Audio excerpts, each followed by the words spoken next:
Someone sends you a message. Can we talk? No explanation, no context. And somehow, before you even know what the conversation is about, your entire mood changes. Your heart beats faster. Your mind starts creating scenarios. You imagine problems that have not happened. A message on a screen just stole your peace. But here is the question most people never ask. Why did that have so much power over you? The message did not force you to panic. The situation did not control your emotions. Your reaction did. And that is the difference between someone who is controlled by life and someone who has learned to control themselves. The Stoics understood something thousands of years ago that most people still struggle with today. You cannot control everything that happens to you, but you can train yourself so fewer things control you. That is why for the next 30 days you are going to spend 5 minutes each morning practicing a Stoic routine designed to build one thing: a mind that stays steady under pressure, not a person who never feels stress, not someone who ignores problems, someone who can experience pressure without immediately becoming controlled by it. Because the biggest threat to your peace is not always the problem in front of you. Sometimes it is the version of yourself that appears when the problem arrives. The person who reacts before thinking, the person who needs everyone's approval, the person who loses an entire day because of one negative comment. That version of you is not created in one moment. It is built through thousands of small reactions, and the only way to change the reaction is to train before the moment arrives. This 5-minute routine has 5 parts. Each one strengthens a different part of your mind. The first minute teaches you the foundation of Stoic strength. Control what you can.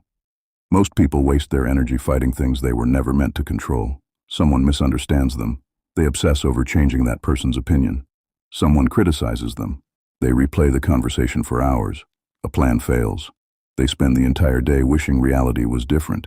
But every time you fight something outside your control, you give that thing control over you. The Stoics believed your power begins with a simple question. Is this mine to control? If the answer is yes, act. If the answer is no, release it. This sounds simple, but it changes how you experience everyday life. Imagine someone insults you. The insult is outside your control. Their opinion is outside your control. Their intention is outside your control. But your response, that belongs to you. You can spend the next 5 hours proving why they are wrong, or you can recognize something more powerful. Someone else's words only become your burden when you choose to carry them. This is not about becoming emotionless. It is about becoming harder to control. Because the person who needs everyone to understand them will always be controlled by everyone. The person who needs every situation to go their way will always be disappointed. But the person who can separate what they control from what they do not has something most people spend their entire lives searching for: peace. But controlling your reactions is only the first step. Because even if you stop letting outside events control you, there is another problem. Most people do not appreciate what they already have until it disappears. That is why the second minute of this routine is one of the most powerful Stoic practices: negative visualization. And at first it sounds completely backwards, because modern life teaches you to avoid uncomfortable thoughts. Do not think about failure. Do not think about loss. Do not think about what could go wrong. But the Stoics discovered something different. Avoiding difficult thoughts does not make you stronger. Preparing for them does. The person who never considers losing something believes they are guaranteed to keep it, and when life proves otherwise, they break. But the person who understands that everything is temporary develops a different relationship with life. Imagine waking up tomorrow and losing something you currently overlook: your health, your ability to do something simple, a person you love, an opportunity you assumed would always be available. Now notice what happens. The things you complain about become the things you appreciate. The ordinary becomes valuable. The people you ignore become people you are grateful to have. Most people need loss to teach them appreciation. The Stoic practices appreciation before loss arrives, and this creates a powerful advantage. A person who values what they have is harder to control with what they lack. They are less desperate for attention, less controlled by comparison, less distracted by what everyone else has. Gratitude is not weakness, it is independence.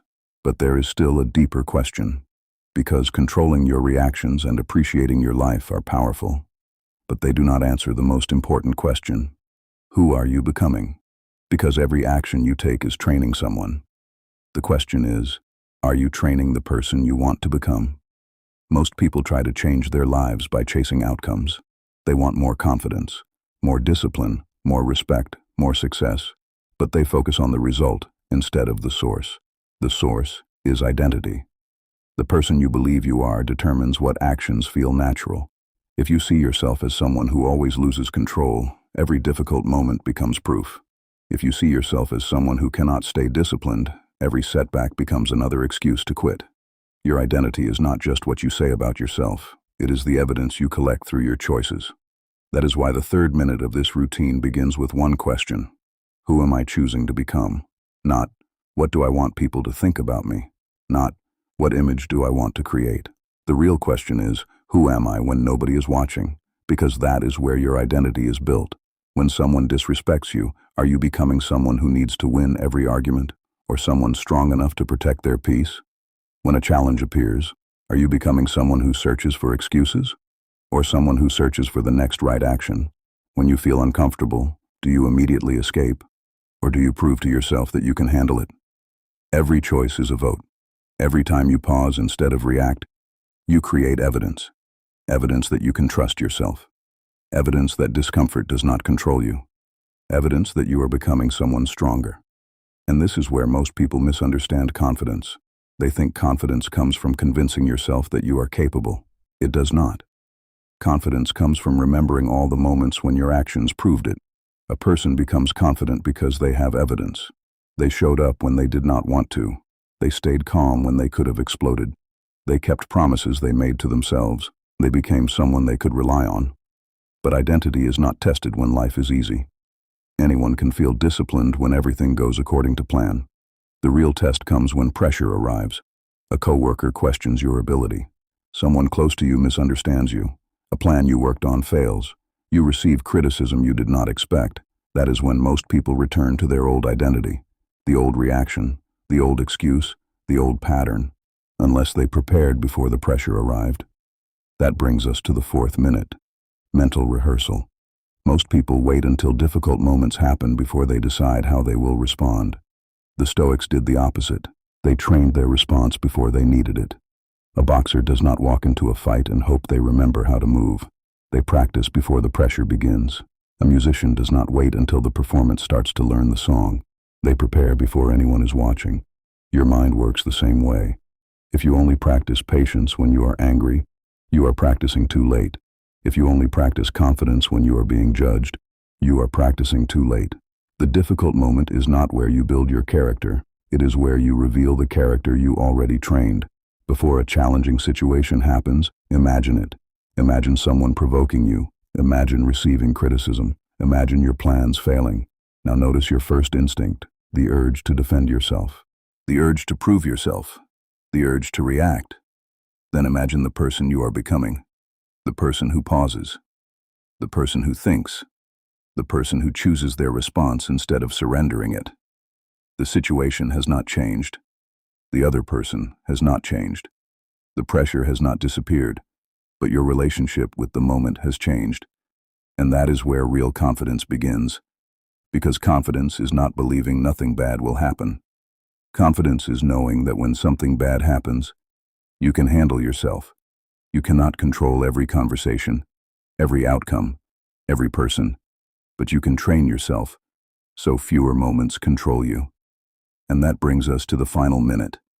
Because knowing what to do is not enough. Information does not transform you. Practice does.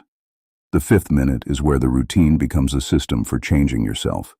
Because most people consume advice. They watch videos, they read books, they learn new ideas, but then they return to the same patterns. Why? Because knowledge does not create transformation.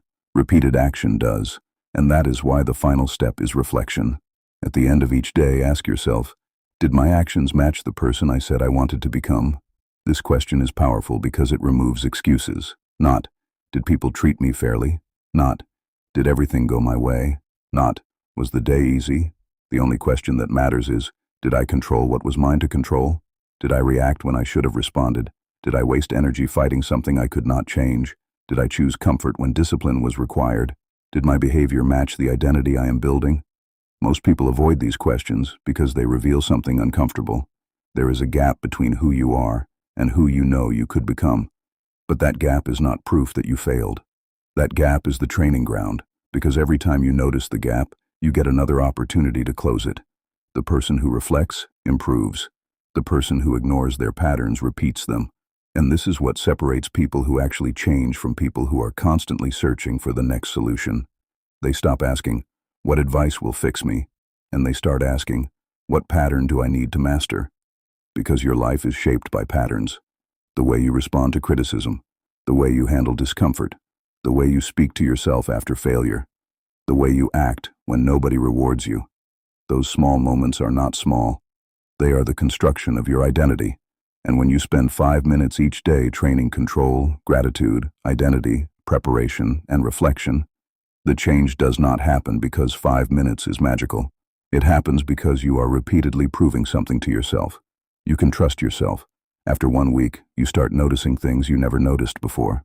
The moment irritation begins, the moment you start creating problems in your head, the moment you feel the urge to react, you begin creating space between the event and your response.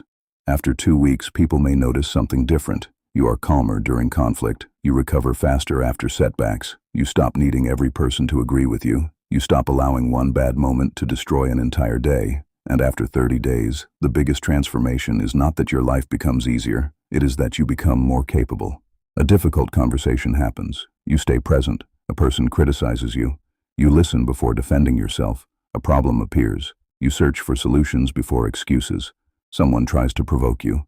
You realize something important. They can influence your environment, but they cannot control your mind unless you surrender that control. That is what becoming unbreakable actually means. It does not mean you never feel anger. It means anger does not decide your actions. It does not mean you never feel fear. It means fear does not choose your direction.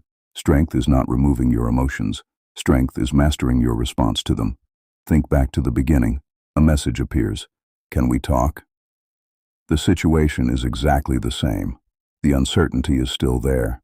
The conversation could still be difficult. But the person receiving that message is different. 30 days ago, those words may have controlled your entire morning. Your mind would create stories. Your emotions would take over.